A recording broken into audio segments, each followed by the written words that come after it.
Olá pessoal, todos são bem-vindos ao nosso curso História da Igreja.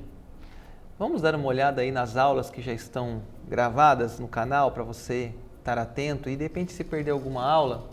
Aula 1, a fundação da igreja. Aula 2, os pais apostólicos.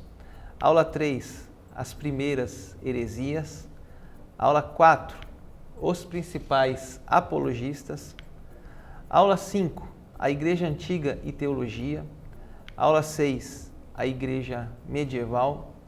Aula 7, Vésperas da Reforma. Aula 8, a Igreja da Reforma. Aula 9, a Contra-Reforma. E hoje, nossa 10ª aula, a Igreja e a Revolução Científica. Nesse curso, nós estamos fazendo uma caminhada da história da Igreja cristã. Desde o início, lá no livro de Atos, a todo esse percurso que nós passamos. Como nós vimos nas últimas aulas, a Reforma Protestante foi um grande movimento espiritual, religioso, e ali desafiou a autoridade do catolicismo romano. O catolicismo romano argumentava que a autoridade residia nas Escrituras e na tradição da igreja. E a Reforma contradisse isso. A Reforma disse que a autoridade era apenas da Bíblia. E assim o catolicismo teve uma mudança também ali de aceitação, porque na época muita coisa científica o catolicismo negava, chamava de heresia. E assim um novo modelo vai ser criado nesse momento. Porque a Reforma Protestante desafiou os pressupostos católicos. Então, agora os cientistas tinham liberdade, no século XVII, de falar dos seus pensamentos. Você sabe que muitos cientistas foram perseguidos, foram inclusive queimados, foram chamados de hereges, porque eles eram obrigados a trabalhar numa visão de mundo extremamente cristã, onde eles não poderiam pensar fora da casinha e achavam que qualquer fala, qualquer livro seria uma ameaça ao cristianismo. E através da Reforma Protestante houve uma abertura de ideias, de pensamentos, e nós vamos ver aqui que isso foi positivo, mas também teve seu lado negativo. Copérnico e o heliocentrismo.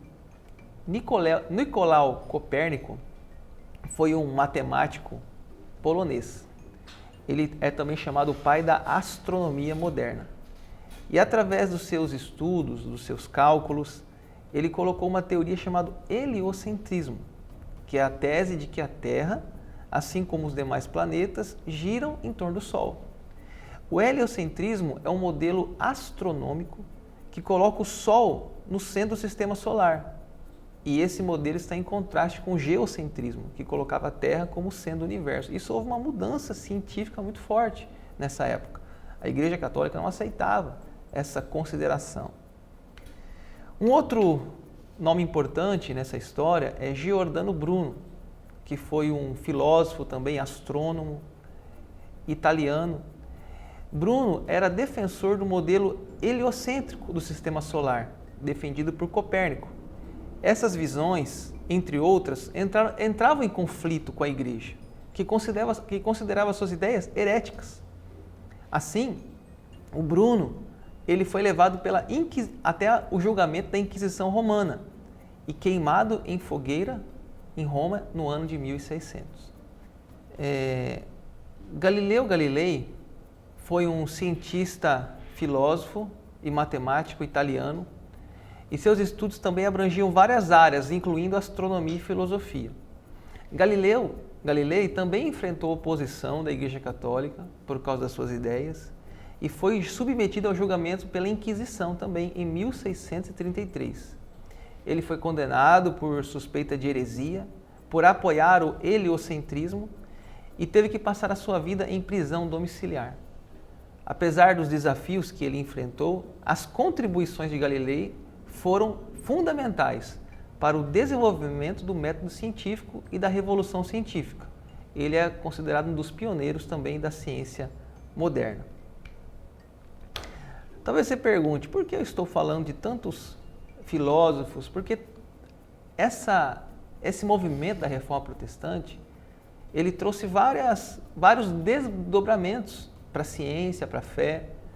O pietismo alemão foi um movimento religioso que surgiu no século XVII dentro da igreja luterana, como uma reação ao formalismo, à frieza das práticas religiosas da época.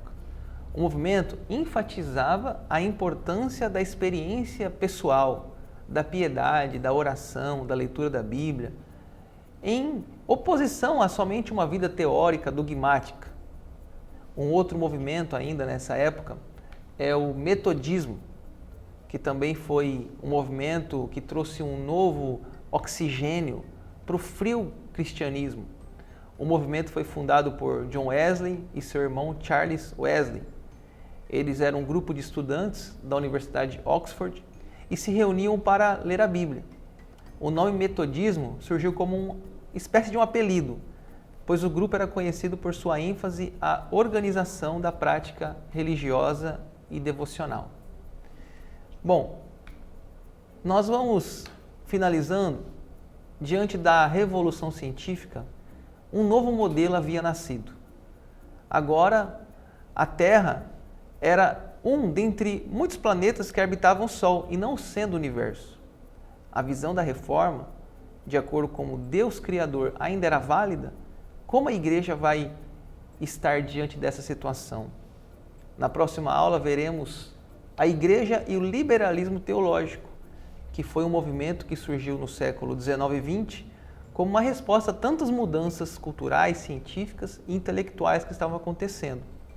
Espero você para essa próxima aula, por isso se inscreva no canal, deixe seu comentário e me siga no Instagram, @Pastor Daniel Dutra. Bons estudos para todos nós.